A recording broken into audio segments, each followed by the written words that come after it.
I wasn't due home. That made it ideal.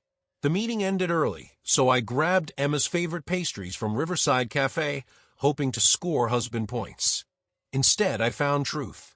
Opening the door, I heard laughter, glass clinks from the kitchen. "Control the rhythm," said Claire, Emma's college friend, poised like perfume.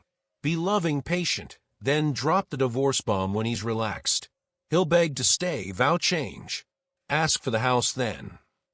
Laughter rippled. "Tara," Emma's co-worker, added sharply, "and the car. A guy like Daniel will give it if you seem heartbroken. Cry in the talk. Men crumble when we act failed." Emma chuckled, light, rehearsed. I told him I value his sacrifices. His eyes said I was his world. Claire cackled. "You're a queen. He's clueless." "Exactly," Emma said coolly. "He'll feel safe. Then I'll say I'm reassessing my needs, make him think he broke me." I froze in the hall. Each word stung. My grip tightened on the pastry bag. My throat dried. "Why wait?" Tara asked. "Do it now." Emma's voice dipped, keen. "Done right, he won't resent me. He'll give half his life, thinking I'm the victim." They laughed. "If he fights?" Claire asked. "I'll say he's distant, never prioritized me." "It's true," Emma said smugly. "He wears those faded sneakers to dinner." "Oh, girl," Tara gasped. "Not the shoes." A quiet crack hit me, like ice splintering. I slipped out, a ghost leaving home. They didn't hear. Why would they? The fool wasn't to listen. Under our oak, I stared at our bedroom window. My haven was a stage, I the joke, but not for long. The pastries stayed warm like a fresh lie. I breathed deep, trembling. If Emma wanted a show, she'd get my final act. The spring air bit, but I felt numb. I walked, stuck in that hall, echoing Emma's laughter, her plan. Not just betrayal, a calculated takedown, veiled in affection.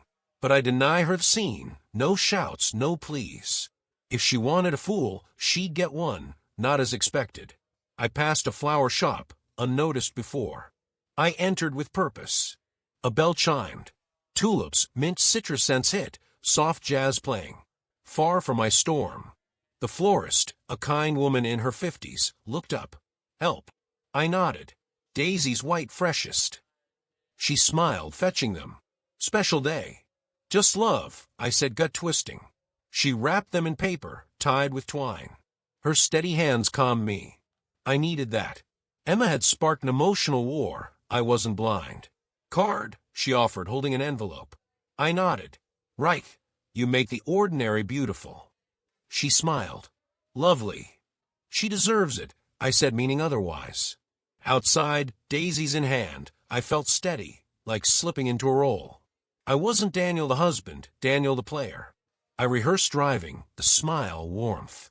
I saw Emma's face, seeing flowers, thinking me blind in love. That was key. I didn't want her cruelty. I'd dissolve it with kindness, so exact she'd miss the trap. At home, I entered smiling. Emma sat on the couch with Claire and Tara, wine in hand. They looked up, startled. "Daniel early," Emma said, lips curling. I kissed her cheek, gave the daisies. "Thought of you." She took them, barely eyeing the card. "Didn't have to." "Wanted to," I said. Claire smirked. "Earning points." I grinned. "With a wife this beautiful, you keep up." They laughed. Emma's eyes flickered, unsure. I offered drinks, poured her herbal tea, sat calmly. "New dress." I said. "Suits you." She tucked hair, confused, intrigued. Not her script. I wasn't to charm. "I'll start dinner," I said. "Your salad." "Relax." Emma stared. "You're cooking."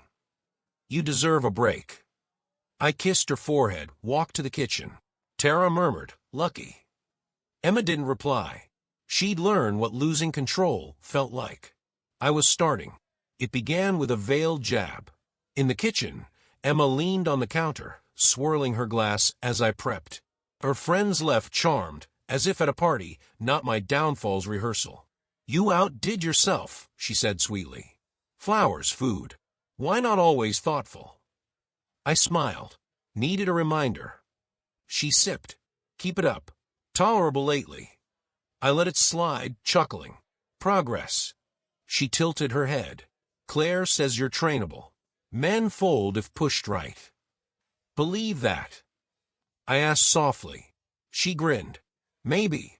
You're agreeable. I stirred. Maybe I haven't supported you emotionally at home. She blinked, surprised. I softened. Too work-focused. Want you valued. She stepped closer, bolder. Really? Yes. Days later, she tested me. Tuesday, she dropped laundry. Fold, whites separate. Sure, I closed my book. No whining. No, I smiled. Can help.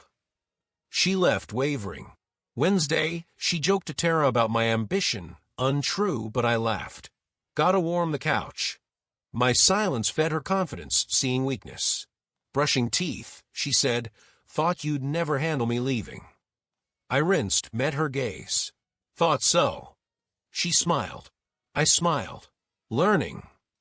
She dressed sharper, laughed louder at her phone, rehearsing her moment.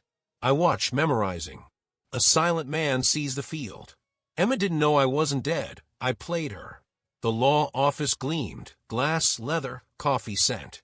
Receptionist smiled. Daniel Turner, 10:30 with Mr. Vance. Inside, a sharp-suited man looked up. Thomas Vance. You've the look. What look? Betrayed, ensuring no repeat. Saturday, why here? And my marriage. Clean or strategic? Explain. He leaned back. Clean's honest, whole.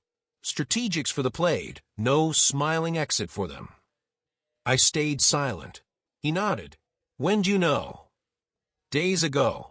Heard her plan to make me beg, take house, car. He jotted. You're early. Most sign blindly. Not me.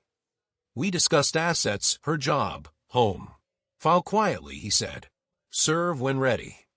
Discreet. Clients include councilmen. Discretion's my game. I smiled. He slid papers. Sign when ready. They felt like armor. Leaving sunlight hit. All normal, cafe birds, but I was sharper. Emma thought she led. She didn't see me pull the curtains. The laundry room smelled of chamomile, Emma's haven. She handed me a basket. Load this. Delicates cold. Don't ruin the lace top.